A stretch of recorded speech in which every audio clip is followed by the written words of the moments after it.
ವೀಕ್ಷಕರೇ, ನಿಮಗೆಲ್ಲರಿಗೂ ನಮ್ಮ ಆಕ್ಟ್ ಸಿಟಿಯ ಪರವಾಗಿ ನವರಾತ್ರಿ ಹಾಗೂ ವಿಜಯದಶಮಿ ಹಬ್ಬದ ಹಾರ್ದಿಕ ಶುಭಾಶಯಗಳು. ಈ ನವರಾತ್ರಿ ಸ್ಪೆಷಲ್ ನಮ್ಮೂರ ರುಚಿ ತಿಂಡಿ ಕಾರ್ಯಕ್ರಮಕ್ಕೆ ನಿಮಗೆಲ್ಲ ಪ್ರೀತಿಯ ಸ್ವಾಗತ.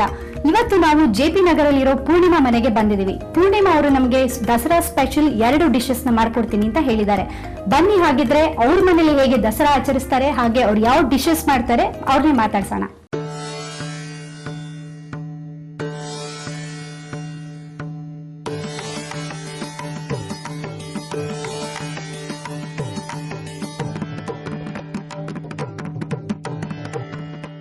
ಪೂರ್ಣಿಮಾ ಅವರೇ, ಇವತ್ತು ದಸರಾ ಹಬ್ಬದ ಕೊನೆಯ ದಿನ ವಿಜಯದಶಮಿ. ನಾವು ಇವತ್ತು ನಿಮ್ಮ ಮನೆಗೆ ಬಂದಿದೀವಿ, ನಿಮ್ ಜೊತೆ ಸೆಲೆಬ್ರೇಟ್ ಮಾಡಕ್ಕೆ. ಹೇಗೆ ಅನ್ನಿಸ್ತಾ ಇದೆ? ನಮ್ಗಂತೂ ತುಂಬಾ ಖುಷಿ ಆಗ್ತದೆ. ನಿಮ್ಮ ದೆಸೆಯಿಂದ ನಾವು ದಸರಾ ಹಬ್ಬನ ತುಂಬಾ ಗ್ರ್ಯಾಂಡ್ ಆಗಿ ಆಚರಣೆ ಮಾಡ್ತಾ ಇದೀವಿ ಅನ್ನಿಸ್ತಾ ಇದೆ.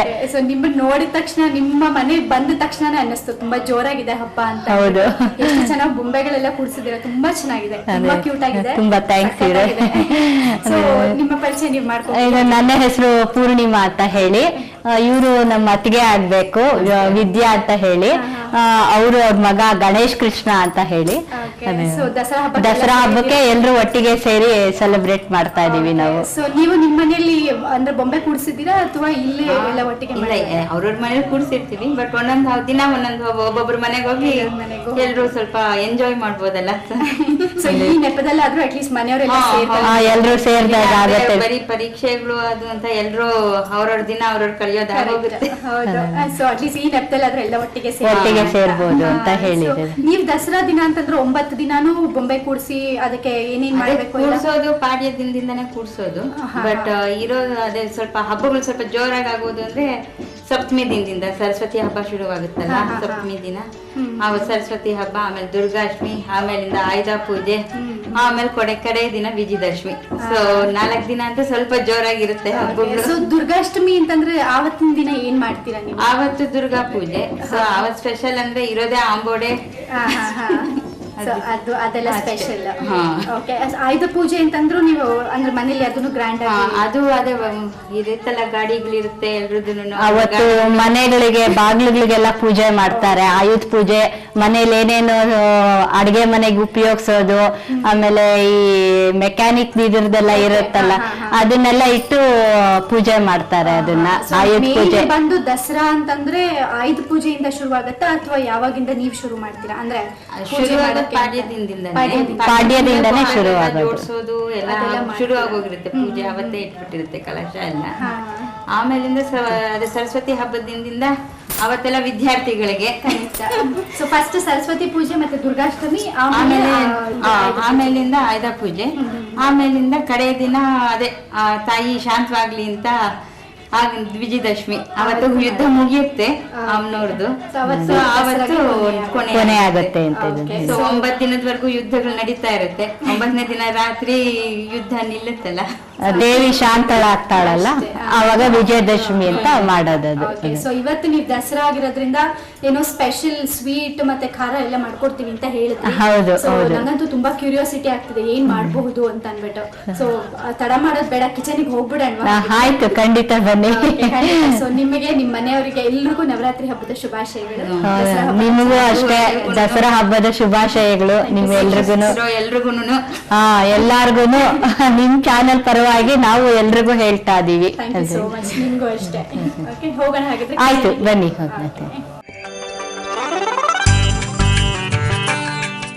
ಅಮ್ಮ, ಇವತ್ತು ನವರಾತ್ರಿ ಹಬ್ಬ. ನಿಮ್ಮ ಮಗಳು ಪೂರ್ಣಿಮಾ ಮನೆಗೆ ನವರಾತ್ರಿ ಹಬ್ಬನ ಆಚರಿಸೋಕೋಸ್ಕರ ಬಂದಿದ್ದೀರಾ. ನಮಗೋಸ್ಕರ ಚಿಕ್ಕಿ ಮಾಡಿ ತೋರಿಸ್ತೀನಿ ಅಂತ ಹೇಳಿದಿರಾ, ತುಂಬಾ ಸಂತೋಷ ಆಯ್ತು. ಅದಕ್ಕೆ ಏನೇನು ಬೇಕು ಅಂತ ಹೇಳ್ತೀರಾ? ಹೇಳ್ತೀನಿ. ಚಿಕ್ಕಿ ಮಾಡಲು ಬೇಕಾಗುವ ಸಾಮಗ್ರಿಗಳು: ಸಕ್ಕರೆ 3/4 ಕಪ್, ಹುರಿಗಡಲೆ 1 ಕಪ್, ತುಪ್ಪ 2 ಸ್ಪೂನ್, ಏಲಕ್ಕಿ ಪುಡಿ ಅರ್ಧ ಚಮಚ. ಇದು ದಪ್ಪ ತಳ ಇರೋ ಪಾತ್ರೆ. ದಪ್ಪ ತರ ಇರೋ ಪಾತ್ರೆ ಇಟ್ಟು ಫಸ್ಟ್ ತುಪ್ಪ ಹಾಕ್ಬೇಕು. ಇದು ಸಾಮಾನ್ಯವಾಗಿ ಚಿಕ್ಕಿ ಅಂದ್ರೆ ಸ್ವಲ್ಪ ಕಡಲೆಕಾಯಿ ಬೀಜದ ಜೊತೆನೂ ಮಾಡ್ತಾರೆ. ಅದು ಮಾಡ್ಬೋದು, ಕಡಲೆಕಾಯಿ ಬೀಜದ್ದು ಮಾಡ್ಬೋದು, ಆಮೇಲೆ ಈ ಗೋಡಂಬಿನೂ ಮಾಡ್ತಾರೆ, ಆಮೇಲೆ ಎಳ್ಳಲ್ಲೂ ಮಾಡ್ತಾರೆ. ನಿಮ್ಗೆ ತುಂಬಾ ತರತರಾವರಿ ಚಿಕ್ಕಿ ಮಾಡೋದು ಗೊತ್ತು ಹಾಗೆ? 3-4 ತರ ವೆರೈಟೀಸ್ ಮಾಡ್ಬೋದು. ಇದು ಕಳ್ಳೆಪಪ್ಪಿಂದು ಲಕ್ಷ್ಮಿಗೆ ಶ್ರೇಷ್ಠ ಅಂದ್ಬಿಟ್ಟು ನವರಾತ್ರಿಲಿ ಇದು ಮಾಡ್ತಾರೆ. ಇದು ದಸರಾಗೆ. ಸೊ 2 ಸ್ಪೂನ್ ತುಪ್ಪ ಪೂರ್ತಿ ಪೂರ್ತಿ ಹಾಕ್ಬೇಕು.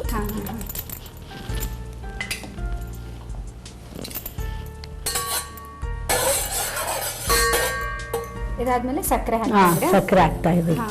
ಇದಕ್ಕೆ ನೀರೇನು ಉಪಯೋಗ ಇಲ್ಲ, ನೀರು ಹಾಕಲ್ಲ ಇದಕ್ಕೆ. ಇದು ಹೇಗೆ ನೀವಂದ್ರೆ ಯಾವ ತರ ಪಾಕ ಬರ್ಬೇಕಾ? ಇದು ಬೆಲ್ಲದ ಪಾಕ ಬರ್ಬೇಕು. ಬೆಲ್ಲದ ಪಾಕ ಬರ್ಬೇಕು. ಇದೆಲ್ಲ ಪೂರ್ತಿ ಕರಿಗೆ ಬೆಲ್ಲದ ತರ ಕಾಣುತ್ತೆ. ಅವಾಗ ಕೆಳಗಿಡಿಸ್ಬಿಟ್ಟು ಈ ಕಳ್ಳಪಪ್ಪುನು ಏಲಕ್ಕಿ ಪುಡಿ ಹಾಕಿ ಮಣೆ ಮೇಲೆ ಹಾಕ್ಬೇಕು. ನೀವು 9 ದಿನಾನು ಗೊಂಬೆಗಳು ಕೂಡಿಸ್ತೀರಾ ಮನೆಯಲ್ಲಿ? ಕೂಡಿಸ್ತೀವಿ. 9 ದಿನಾನು ಕೂಡಿಸಿ ಅದು ದಶರಾತ್ರಿ ಅಂದ್ಬಿಟ್ಟು ಒಂದೊಂದು ದಿನ ಒಂದೊಂದು ತಾಯಿ ಅವತಾರ ಹೆಚ್ಚುತ್ತಾಳಲ್ಲ, ಲಕ್ಷ್ಮಿ, ಸರಸ್ವತಿ, ದುರ್ಗಿ ಅಂತ. ನಿಮಗೆ ಚೆನ್ನಾಗಿ ಗೊತ್ತು ಅದ್ರ ಬಗ್ಗೆ. ನೀವ್ ಹೇಗೆ ಅಂದ್ರೆ ಗೊಂಬೆ ಕೂಡ್ಸೋದಂದ್ರೆ ಅದು ಅಂದ್ರೆ ಈ ಶ್ರೀನಿವಾಸ ಕಲ್ಯಾಣ ತರ ಮದ್ವೆ ಅದು ದಶಾವತಾರ, ಆಮೇಲೆ ಇದ್ರದ್ದು ಲಕ್ಷ್ಮಿದು 10 ಅವತಾರ, ಚಾಮುಂಡಿದು, ಅದು ಮಹಿಷಾಸುರ ಮರ್ದಿನ ಮಹಿಷಾಸುರ ಸಂಹಾರ ಮಾಡಿದ್ಲಲ್ಲ ವಿಜಯದಶಮಿ ದಿನ, ಅದು ವೈಶಿಷ್ಟ್ಯ. ಅದೆಲ್ಲ ನೀವು ಬೊಂಬೆಗಳಲ್ಲಿ ಮೂಲಕ್ಕೆ ತೋರಿಸ್ತೀವಿ ಅದನ್ನ. ಆಮೇಲೆ ನಮ್ಮ ಸಂಪ್ರದಾಯ ಮದುವೆ ಸಂಪ್ರದಾಯ ಅದು ಸೆಟ್ ಕೂಡಿಸ್ತೀವಿ ಎಲ್ಲ ಮದುವೆ ಸಂಪ್ರದಾಯನು. ಹಾಗಿದ್ರೆ 9 ದಿನ ಮನೇಲಿ ಫುಲ್ ಚೆನ್ನಾಗಿರುತ್ತೆ. ಎಲ್ಲ ತರ ಬೊಂಬೆನು ಇಕ್ಕಿದೀವಿ. ಇವಾಗ ಯಾರು ಕೂಡಿಸ್ತಾ ಇಲ್ಲ ಅಷ್ಟೊಂದು. ಅವಾಗೆಲ್ಲ ನಾವು ಆಸೆ ಪಟ್ಟು ತಗೊಂಡ್ಬಂದ್ವಿ ಎಲ್ಲ ಸೆಟ್ಗಳು, ಮದುವೆ ಸೆಟ್ಟು, ಆಮೇಲೆ ಈ ಸರ್ಕಸ್ ಸೆಟ್ಟು, ಆಮೇಲೆ ದಸರಾ ಪ್ರೊಸೆಷನ್ ಸೆಟ್ಟು ಎಲ್ಲ ಇದೆ, ಕ್ರಿಕೆಟ್ ಸೆಟ್ಟು, ಸ್ಕೂಲ್ ಸೆಟ್ಟು, ಆಮೇಲೆ ಹಳ್ಳಿ ಜೀವನ ಅಂದ್ಬಿಟ್ಟು ಪೂರ್ತಿ ಹಳ್ಳಿ ಜೀವನದ್ದೆಲ್ಲ ಅದು ಸೆಟ್ಟು ತಂದಿದ್ವಿ. ಅದೆಲ್ಲ ಅಂದ್ರೆ ನೀವು ಹೇಗೆ ಒಂದೊಂದ್ ದಿನ ಅಂದ್ರೆ ನೈವೇದ್ಯ ಆತರ? ಒಂದೊಂದ್ ದಿನ ಒಂದೊಂದು ನೈವೇದ್ಯ. ಒಂದಿನ ಸೀಪೊಂಗಲ್ಲು, ಒಂದಿನ ಇದು ಚಿಕ್ಕಿ, ಒಂದಿನ ಇದು ಕೊಬ್ಬರಿ ಮಿಠಾಯಿ, ಈ ತರ ಒಂದೊಂದಿನ ಒಂದೊಂದು ಸ್ವೀಟ್ ಮಾಡಿರ್ತೀವಿ ದೇವಿಗೆ. ಇವಾಗ ಇದು ಸಕ್ಕರೆ ಕರ್ಗಿ ಪಾಕ ಬೆಲ್ಲದ ಪಾಕ ತರ ಬಂದಿದೆ. ಇದಕ್ಕೆ ಏಲಕ್ಕಿ ಪುಡಿ ಹಾಕ್ಬೇಕು. ಇದು ಸ್ವಲ್ಪ ಹಾಕೋತೀರಾ ಅಥವಾ ಎಷ್ಟು ಹಾಕ್ಬೇಕಂತ? ಇದು ಅರ್ಧ ಚಮಚ ಸಾಕ ಅಷ್ಟೇ. ಇದು ಒಲೆ ಮೇಲೆ ಬಿಡಾಗಿಲ್ಲ, ಪಾಕ ಬಂದಿಲ್ಲ, ಗಟ್ಟಿ ಆಗ್ಬಿಡುತ್ತೆ. ಅದಕ್ಕೋಸ್ಕರ ಈಗ ಇಳಿಸ್ಬಿಟ್ಟು ಆಮೇಲೆ ಇಳಿಸ್ಬಿಟ್ಟು ಹುರ್ಗಳೆ ಹಾಕ್ಬೇಕು. ಹಾಕ್ಬಿಟ್ಟು ಈ ಮನೆ ಮೇಲೆ ಹೀಗೆ ತಿರುಗಿಸ್ತೀರಾ ನೀವು? ಅಷ್ಟೇ, ಒಂದ್ ನಿಮಿಷ ನೀವು ತಿರುಗಿಸ್ಬಿಟ್ಟು ಈ ಮನೆ ಮೇಲೆ ಕೈ ಮೇಲೆ ಬೇಕಾದ್ರೂ ಹಾಕ್ಬೋದು.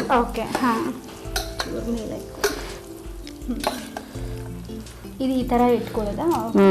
ಇದು ಮನೆ ಮೇಲೆ ಹಾಕೋಬೇಕು. ಮನೆ ಮೇಲೆ ಕಲ್ಲು ಇದ್ರೆ ಕಲ್ ಮೇಲೆ ಹಾಕ್ಬೋದು. ತುಪ್ಪ ಸವರ್ಬೇಕು ಕಲ್ಗೆ ಆಗ್ಲಿ ಮನೆಗೆ ಆಗ್ಲಿ ತುಪ್ಪ ಸವರ್ಬಿಟ್ಟು ಈಗ ಹಾಕಿ ಲಟ್ಟಿಸ್ಬೇಕು. ಇದ್ರೊಳಗೆ ಇದನ್ನೊಂಚೂರು ಹರಡ್ಕೊಂಡು ಎಲ್ಲ ಮಾಡ್ಕೋಬೇಕಾ? ಅಂದ್ರೆ ಇದು ಹಸಿ ವಾಸನೆ ಏನು ಇರಲ್ಲ? ಇಲ್ಲ ಏನಿರಲ್ಲ. ಕಳ್ಳೆಪಪ್ಪಲ್ವಾ, ಕಳ್ಳೆಬೇಳೆ ಆದ್ರೆ ಹಸಿ ವಾಸನೆ ಇರುತ್ತೆ, ಕಳ್ಳೆಪಪ್ಪು ಏನಿರಲ್ಲ. ಇದನ್ನ ಹಂಗೆ ಅಂದ್ರೆ ಗಟ್ಟಿ ಆಗತ್ತಾ ಆಮೇಲೆ? ಆಗುತ್ತೆ, ಗಟ್ಟಿ ಆಗೋಗುತ್ತೆ. ತುಂಬಾ ಈಸಿಯಾಗಿ ತುಂಬಾ ಬೇಗ 5 ಮಿನಿಟ್ಸ್ ಕೂಡ ಇಲ್ಲ. ಇದು ಹಬ್ಬಗಳಲ್ಲಿ ಅಲ್ಲದೆ ಹೋದ್ರು ಬೇರೆ ಟೈಮ್ ಹುಡುಗರಿಗೆ ತುಂಬಾ ಇಷ್ಟ ಆಗೋದು. ಎಳೆ ಮಕ್ಕಳಿಗೆ, ಚಿಕ್ಕ ಹುಡುಗರು ಇದ್ರೆ ಹಿಂದೆ ಇದನ್ನ ಪಾಪನ್ ಪಪ್ಪು ಅಂತ ಇದ್ರು, ಈಗ ಚಿಕ್ಕಿ ಅಂತಾರೆ ಇದನ್ನ. ಮಕ್ಕಳಿದ್ರೆ ಅವ್ರಿಗೆ ಹುಡುಗರಿಗೆ ಇಷ್ಟ ಅಂತ. ಯಾವ್ದ್ರಲ್ಲಿ ಡ್ರೈ ಫ್ರೂಟ್ಸ್ ಚಿಕ್ಕಿ ಅಂತಾನು ನಾನು ಅದು ಮಾಡ್ಬೋದು. ಎಲ್ಲ ಮಿಕ್ಸಿಗೆ ಹಾಕ್ಬಿಟ್ಟು ಅದ್ರಲ್ಲೂ ಮಾಡ್ತಾರೆ. ಮಿಕ್ಸಿ ಮಾಡಿ ಕೂಡ ಅದು ಮಿಕ್ಸಿ ಮಾಡಿ ಕೂಡ ಎಲ್ಲ ಇದೇ ತರ ಪಾಕ ಇಟ್ಟು. ಅಮ್ಮ ಇದು ಲಟ್ಟಿಸ್ತಾ ಇದ್ದೀರಾ, ಹಾಗೆ ನಮಗೋಸ್ಕರ ದೇವಿಗೆ ಒಂದು ಹಾಡು ಚಿಕ್ಕದಾಗಿ ಹಾಡಿದ್ರೆ ತುಂಬಾ ಖುಷಿ ಆಗುತ್ತೆ. ಭಾಗ್ಯಲಕ್ಷ್ಮಿ ಮನೆಗೆ ಬಂದಳು, ಬಾಗಿಲು ತೆರೆಯಿರೆ, ಯೋಗ್ಯವಾದ ಜನಗಳೆಲ್ಲ ವರವ ಬೇಡಿರೆ. ಭಾಗ್ಯಲಕ್ಷ್ಮಿ ಮನೆಗೆ ಬಂದಳು, ಬಾಗಿಲು ತೆರೆಯಿರೆ, ಯೋಗ್ಯವಾದ ಜನಗಳೆಲ್ಲ ವರವ ಬೇಡಿರೆ. ಕಿವಿಯಲ್ಲಿ ಕೆಂಪು ಕೆತ್ತಿದ ಬಾಲೆ ಸರಪಣಿ, ಸಪ್ತ ಕಲಶ ಮುತ್ತಿನ ಬುಗುಡಿ ಚಂದ್ರ ಮುರುವನು. ಭಾಗ್ಯಲಕ್ಷ್ಮಿ ಮನೆಗೆ ಬಂದಳು, ಬಾಗಿಲು ತೆರೆಯಿರೆ, ಯೋಗ್ಯವಾದ ಜನಗಳೆಲ್ಲ ವರವ ಬೇಡಿರೆ. ಸಣ್ಣದಾಗಿ ನಡುವಿನಲ್ಲಿ ಚಿನ್ನದ ಡಾಬನು, ಉನ್ನತವಾದ ಕಸ್ತೂರಿ ಬೊಟ್ಟು ಕಣ್ಣ ಕಪ್ಪನು. ಭಾಗ್ಯಲಕ್ಷ್ಮಿ ಮನೆಗೆ ಬಂದಳು ಬಾಗಿಲು ತೆರೆಯಿರೆ, ಯೋಗ್ಯವಾದ ಜನಗಳೆಲ್ಲ ವರವ ಬೇಡಿರೆ. ತುಂಬಾ ಚೆನ್ನಾಗಿ ಹಾಡ್ತೀರಮ್ಮ. ಅಂದ್ರೆ ನೀವು ಹಾಡೋದಂದ್ರೆ ಆ ಲಕ್ಷ್ಮಿನ ಕಣ್ಣು ಮುಂದೆ ಬಂದಂಗೆ ಅಷ್ಟು ಚೆನ್ನಾಗಿ ಹಾಡ್ತೀರಾ. ಸೊ ಇವಾಗ ಎಷ್ಟು ಇದು ಆರ್ಬೇಕಾ ಕಾಯ್ಬೇಕಾ ಆರೋವರೆಗೂ? ಅಷ್ಟೇ ಆಗೋಯ್ತು, ಆಗಿದೆ. ಆಗಿದ್ಯಾ? ಇದು ಹೇಗೆ ಅಂದ್ರೆ ಗಟ್ಟಿ ಆಗ್ಬಿಟ್ಟಿದೆ ಕೈಗೆ? ಇಲ್ಲ ಅಂಟಲ್ಲ, ಇದು ಚಾಕುಲ್ ತಗೊಂಡು ಈಗ ಅಳಕೆ ಬಂದ್ಬಿಡುತ್ತೆ, ರೊಟ್ಟಿ ತರಾನೇ ಬಂದ್ಬಿಡುತ್ತೆ. ಆಮೇಲೆ ಕೈಯಲ್ಲೇ ಪೀಸಸ್ ಮಾಡ್ಬೋದು. ಸರಿ ಸರಿ.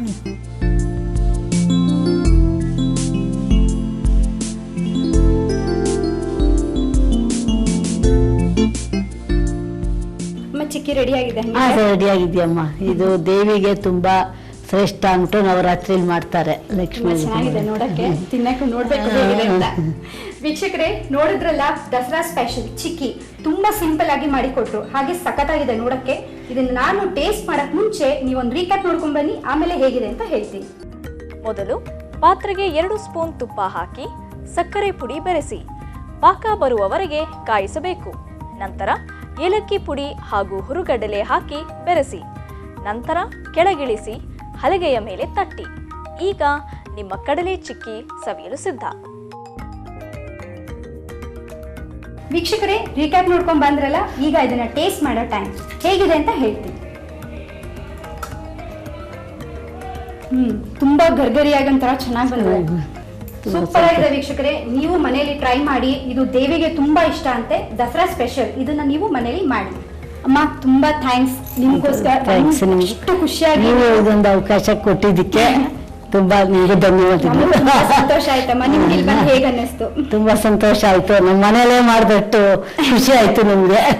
ತುಂಬಾ ಖುಷಿ ಆಯ್ತು. ಇದು ದಸರಾ ಸ್ಪೆಷಲ್, ಹಾಗೆ ನಮಗೋಸ್ಕರ ಹಾಡು ಹೇಳಿದ್ರಿ, ತುಂಬಾ ಇಷ್ಟ ಆಯ್ತು, ತುಂಬಾ ಖುಷಿ ಆಯ್ತು. Thank you so much. Thanks ಎಲ್ಲ.